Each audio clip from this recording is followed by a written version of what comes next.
Luarnya itu kering, tapi di dalam kaki saya itu membusuk. Saya udah frustasi dan saya bilang sama ayah saya bahwa jangan bawa saya ke rumah sakit lagi. Ujian yang datang bertubi-tubi, saya sempat protes pada Allah.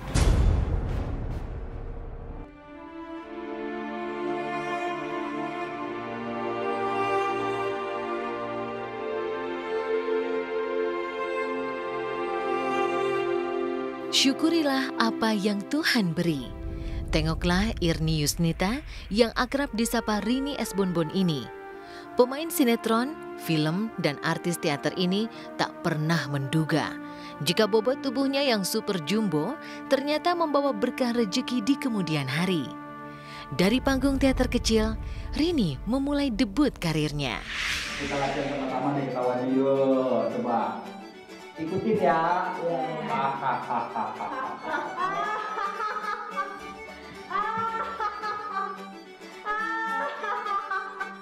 Jadi saya pertama berawalnya dari teater, yaitu sebuah teater Katalon. Kebetulan wadahnya adalah waktu itu cuma sekadar Karang Taruna, karena waktu itu saya masih SMP kelas 3 kalau nggak salah. Ternyata banyak orang yang melihat bahwa saya ternyata mampu. Orang karena melihat saya ini dengan kelucuan, mungkin dulu badan saya terlalu sangat besar banget sampai 105 kilo, jadi orang menganggap saya adalah seorang komedian. Tapi pada dasarnya saya basicnya adalah seorang teater. Jadi orang menganggapnya saya tidak bisa bermain serius, tapi padahal saya bisa bermain serius, gitu. Karena banyak juga saya main teater pada waktu itu adalah cerita-cerita yang serius, gitu, bukan cerita-cerita yang semuanya berbau komedi, gitu. Pengembara kesenian ini terus melanjutkan langkahnya.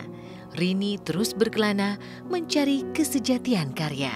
Ya kalau waktu itu saya sempat berkenalan juga dengan teman-teman dari pelawak, ya termasuk dengan Mas Komeng, dengan Ruli Sipit, dengan Mamuk dan Jarwo Kuat, gitu. Dalam arti saya di situ sebagai bintang tamu tetap, tapi orang menganggapnya saya itu sebagai anggota dari Dian Padahal bukan. Nah, sejak saat itu saya terjun di dunia lawak, saya punya paket yang cukup panjang juga, waktu itu adalah Kompor di Amor, gitu kan. Lama-kelamaan karena saya juga merasa bahwa saya harus mencari terjun di dunia yang lain, dalam arti dari dunia lawak, kepengennya sih ke seni peran, gitu, karena memang basicnya adalah teater. Ingin mempunyai banyak ilmu dan pengalaman itulah yang selalu ada dalam dirinya. Ia pun terus mengejar apa yang diinginkannya.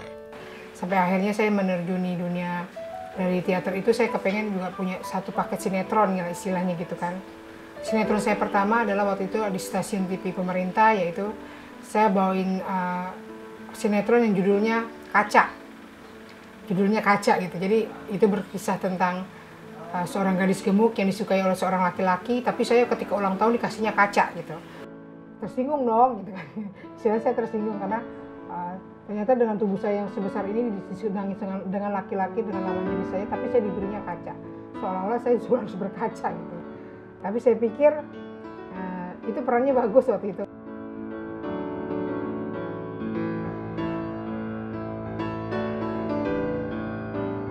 Keuletan Rini dalam berkesenian akhirnya membawa dirinya pada sebuah ruang publisitas. Perlahan namun pasti, Rini dikenal sebagai selebritis. Semangatnya yang terus membara diacungi jempol oleh para rekannya. Selain fisiknya yang ekstra besar, selain itu juga Mbak Rini itu tidak malu untuk mengatakan hal yang menjadi kelemahannya dia, menjadi kekurangannya dia itu sebagai bahan komedi, tapi tidak menjatuhkan. Jadi kayak contoh gini loh, ada kan yang kadang-kadang ya ada beberapa yang memiliki ciri khas, misalnya, iya kalau wajah gue nih begini, tapi cenderung mengatakan kepasrahan untuk menerima nasib wajahnya seperti ini. Kalau Mbak Rini gitu, gue kan gendut, tapi gue seksi. Nah, jadi apa ya, gayanya dia adalah mengakui kekurangannya, tapi bahwa kekurangannya ini bisa menjadi satu hal yang positif. Saya sebenarnya sih nggak kalau Mbak Rini nggak kaget, saya cuma kaget kayak gini aja. Saya nggak kaget karena dia dari teater. Kalau teater itu diajari dasar-dasar bermain karakter ya, dasar apa sih, memainkan peran orang. Sebenarnya gitu lebih jago bermain peran orang daripada diri sendiri kalau teater. Jadi kalau Rini dikasih peran antagonis itu antara yang lainnya dia kayaknya biasa pelawak mas. Kalau udah main serius ada aja pengen melucu gitu tuh, ada aja pengen melucu. Cuma Rini bagus tuh bisa menahan gitu kan.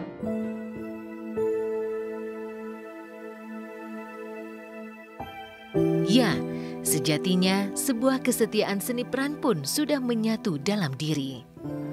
Ya, sampai akhir ini pun saya tetap menerjuni dunia seni peran yang saya jalani sampai ya akhirnya memang yang membuat saya ini akhirnya menjadikan saya sebagai profesi. Saya senang disebut sebagai seorang pekerja seni karena saya pekerja seni itu sekupnya lebih luas ketimbang yuk kita bilang saya ini adalah seorang pelawak.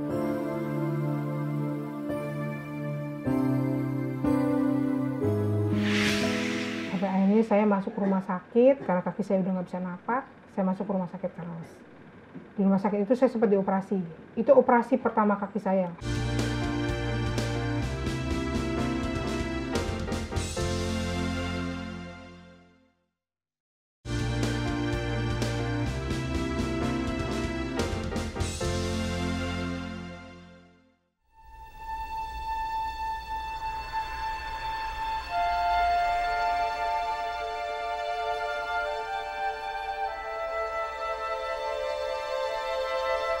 Tawa dan air mata selalu menyelimuti kehidupan setiap manusia. Dan kita tak akan pernah tahu kapan saatnya semua berputar. Saya nggak akan tahu ke depannya seperti apa, tiba-tiba Allah kasih saya sakit. Di dalam perjalanan karir yang udah saya bangun, Allah kasih saya sedikit ujian. Saya sempat dikasih sakit yang cukup panjang waktu itu, adalah sakit diabetes. Karena waktu itu saya sempat tahu ayah saya kena diabetes, saya sempat diet di hembing supaya saya tidak kena sakit gula. Tapi ternyata faktor genetik lah yang kuat membuat saya akhirnya timbulnya sakit gula. Pertama karena saya obesitas mungkin, kegemukan, ya kan. Awalnya saya kegemukan, berat saya sampai 105 kilo.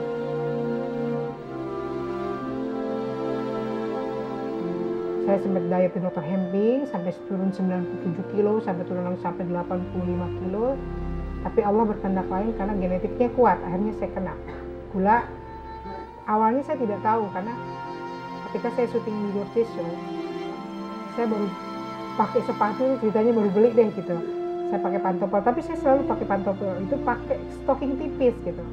Tiba-tiba saya pulang dari show, seperti ada kesulut rokok, saya pikir, aduh kenapa nih gitu kan, kok seperti ini. Saya coba tusuk dengan peniti, saya tusuk dengan peniti, ternyata menjadi infeksi yang berkepanjangan.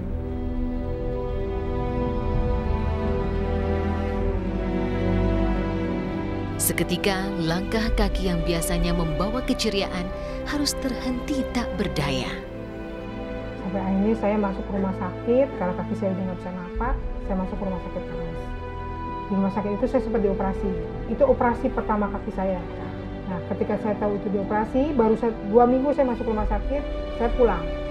Kontrol di rumah, seminggu setelah pulang saya kontrol di rumah, ternyata harus operasi di atas telapak.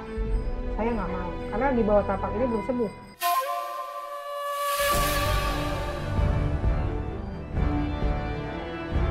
Siapa sangka, raga yang dulu selalu terhias dengan tawa harus dihadapkan dengan kenyataan pahit yang membuat tak berdaya. Saya udah frustasi dengan dokter karena saya udah capek gitu kan. Saya berobat di herbal juga, waktu itu di daerah Tebet tidak berhasil juga. Jadi luarnya itu kering, tapi di dalam kaki saya itu membusuk. Saya udah frustasi dan bisa bilang sama ayah saya bahwa jangan bawa saya ke rumah sakit lagi. Saya nggak mau, capek. Pertama udah capek buang uang, capek juga tenaga saya karena saya harus mandi dengan minum obat, capek bolak-balik ke rumah sakit. Akhirnya sakitnya itu ternyata menjadi lebih parah gitu. Yang ketika itu saya udah sempat gula darahnya sampai naik 600 dan saya stroke. Nah, stroke-nya itu yang akhirnya membuat tante saya di depan rumah ini membawa saya ke rumah sakit pakai ambulans karena saya tuh udah 3 kali katanya di rumah itu koma dan mati tidak sadar dan sudah digajiin katanya. Rini makin nelangsa. Ia nyaris putus asa. Semua terasa buyar ketika dokter memvonis untuk mengamputasi kakinya. Akhirnya ayah saya memutuskan untuk tetap dibawa ke rumah sakit.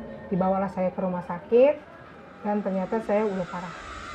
Masuk ke ruang ICU.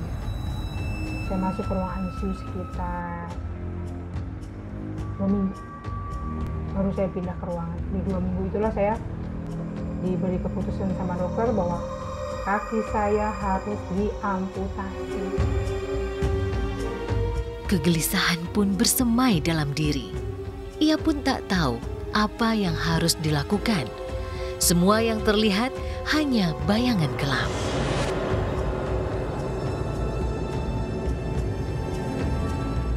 Terus saya berpikir, kalau sampai saya kehilangan kaki, secara mental pasti saya udah jatuh mental.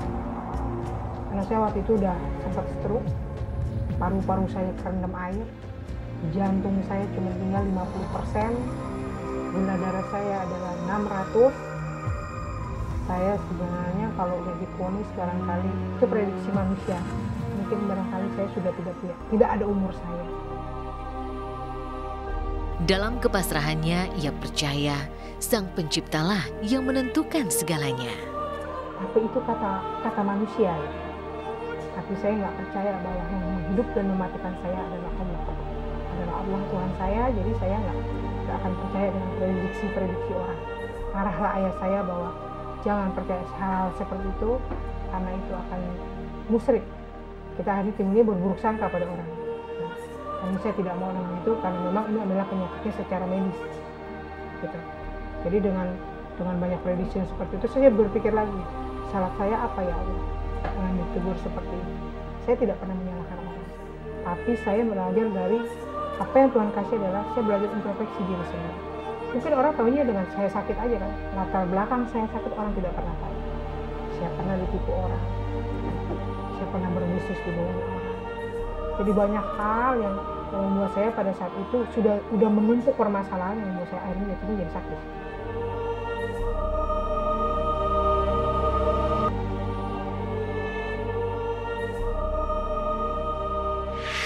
Jadi saya sempat protes pada Allah.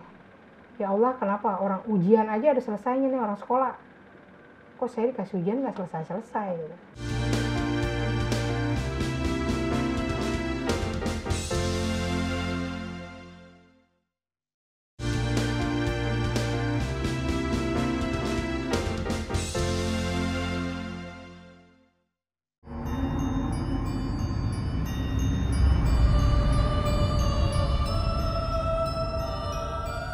Tidak ada ujian Tuhan yang memberatkan umatnya. Rini pun menyadari hal itu. Namun dalam kelemahan diri, ia merasa semua tak adil. Nah, saya setelah merasakan bahwa ujian yang datang bertubi-tubi, saya sempat protes pada Allah. Ya Allah, kenapa orang ujian aja ada selesainya nih, orang sekolah. Kok saya dikasih ujian nggak selesai-selesai gitu. Sampai kapan gitu. Saya sempat bertanya dan saya sempat protes. Pada saat saya protes itu saya sempat pernah nggak mau sholat. Pas seminggu waktu itu saya tidak mau sholat. Kenapa? Capek gue tunggang-tungging. Tapi kok gue nggak pernah dikabulin doanya. Seperti itu yang aku rasakan. Tapi ini aku merasa orang yang paling banyak dosa. Kenapa? Kenapa lo protes seperti itu? Padahal kemarin-kemarin tuh gue kasih rezeki yang berlimpah-limpah barangkali kan. Dikasih materi apa yang Allah nggak kasih. Aku pengen beli mobil dikasih, aku pengen beli rumah ada dikasih, pengen beli apa yang aku kepinginkan, itu dikasih. Tapi kok baru dikasih centilan nih, baru tapi dikasih sehat berapa tahun sih gitu dengan usia saya gitu. Kok baru dikasih misalnya 1 tahun atau 2 tahun, aku ngeluh.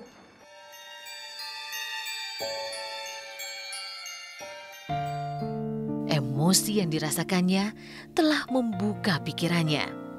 Ia merasa apa yang dideritanya tak ada tandingannya dari semua kebaikan yang telah ia terima dari Sang Halik. Disitulah aku bertobat pada Allah bahwa, aduh dosa besar, aku bilang, ini dosa besar yang aku buat kepada Allah sampai aku protes seperti ini. Ternyata aku sadari bahwa ketika dikasih sakit, kita ternyata mau diampuni sebagian dosa kita dan mau diangkat derajat kita. Dan saya pernah dikasih buku judulnya Allah Sayang Kamu. Itu dari teman saya namanya T.U.T. Kebetulan dia punya pabrik sendiri, toko kue gitu. tapi sepertinya udah jadi teman akrab dan dia memberikan buku itu di rumah sakit dan saya baca. Itulah yang membuat mata hati saya, berpikir saya bahwa ya Allah, ternyata Allah sayang sama kita.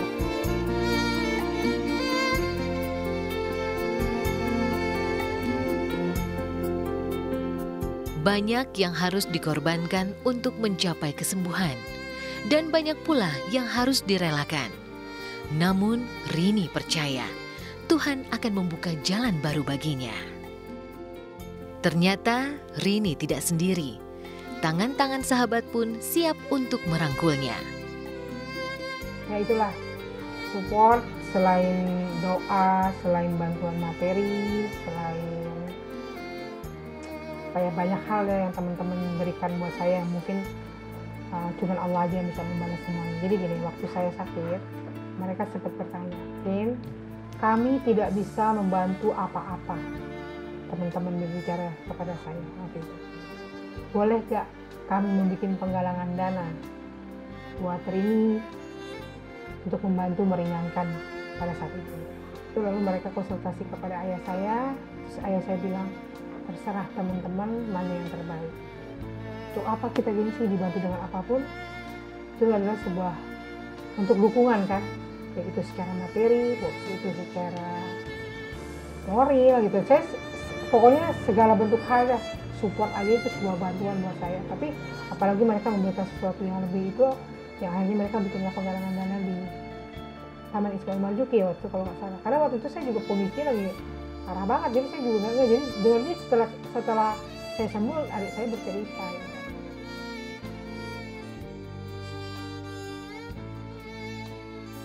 Senyum pun kembali menghiasi wajah Rini, meski tak lagi memiliki setumpuk kemilau harta. Namun, ia masih memiliki harta terbesar, yaitu sepasang kaki yang masih utuh. Ketebalan imannya telah membawa Rini keluar dari jurang nestapa. Ya, kita kembalikan lagi bahwa sakitnya datang dari Allah, insya Allah sembuhnya juga dari Allah. Tapi dengan usaha.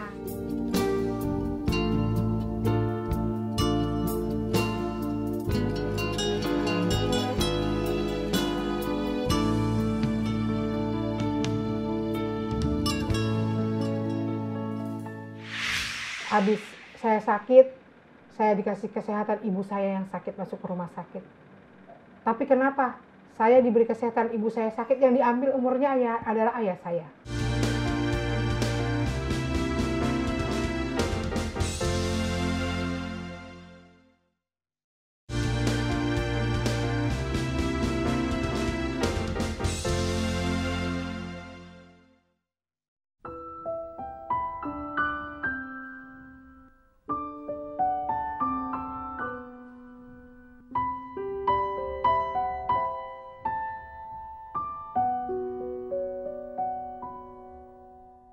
Rini begitu takjub pada kebesaran ilahi. Segala kuasanya mampu menjadikan hidup menjadi lebih berarti. Buktinya, dalam segala keterbatasan, Rini masih diberi rejeki. Rezeki udah Allah yang atur gitu. Jadi saya bilang tadi, kembalikan bahwa di pasar aja tukang cabai berjejeran kok laku semuanya gitu. Apalagi artis gitu kan. Dengan sekarang apalagi dengan banyaknya mungkin artis-artis yang baru. Dan kita harus juga sadar sih, generasi kita pasti akan ada. Dihempas gelombang, dilemparkan angin, terkisah ku bersedih, ku bahagia. Sayang, titian langkah kebangkitan Rini tak bisa disaksikan ayahanda tercintanya. Karena di saat kesembuhan mulai nyata, sang ayah justru meninggalkannya untuk selama-lamanya. Jadi saya pikir lagi bahwa dengan sebanyak ujian yang terus bertubi-tubi, sampai kemarin juga saya masih dikasih ujian kan, ketika mau puasa saya masih dikasih masuk rumah sakit. Saya sempat habis saya sakit, saya dikasih kesehatan, ibu saya yang sakit masuk ke rumah sakit. Tapi kenapa saya diberi kesehatan, ibu saya sakit, yang diambil umurnya adalah ayah saya. Ayah saya belum lama meninggal di bulan Mei. ketika ibu saya udah mulai membaik selama 3 bulan, saya Allah. Jadi inilah rahasia di balik rahasia yang kita nggak pernah tahu, rencana apa yang Allah yang mau kasih kepada saya. Inilah episode kehidupan yang dialami Rini. Dalam kelok derita yang panjang, Rini berhasil bangkit dari keterpurukan. Rini akan terus berjuang tanpa menggeser hati, apalagi lari dari kesenian. Semangat dan kemauan yang tinggi adalah hal mutlak yang akan membangun diri menjadi pribadi yang tangguh. Dan niscaya keberhasilan akan menghampiri dia yang mau berjuang. Saya juga tidak mau kalau Allah panjangkan umur saya, tapi saya jadi orang yang tidak bermanfaat atau orang yang tidak istiqomah kepadanya. Jadi saya sekarang hidupnya jadi jauh lebih banyak bersyukur. Jadi saya nggak mau berpikir yang negatif, saya juga tidak mau berpikir yang membuat saya nanti jadi sakit lagi gitu. Dengan ilmu yang saya ambil banyak gitu. Karena sampai sekarang pun yang namanya menuntut ilmu kan sampai kapanpun ya. Kita bekerja seperti apapun, menuntut ilmunya tetap harus. Karena saya nggak mau bahwa ketika saya terjun di dunia ini tidak berkembang.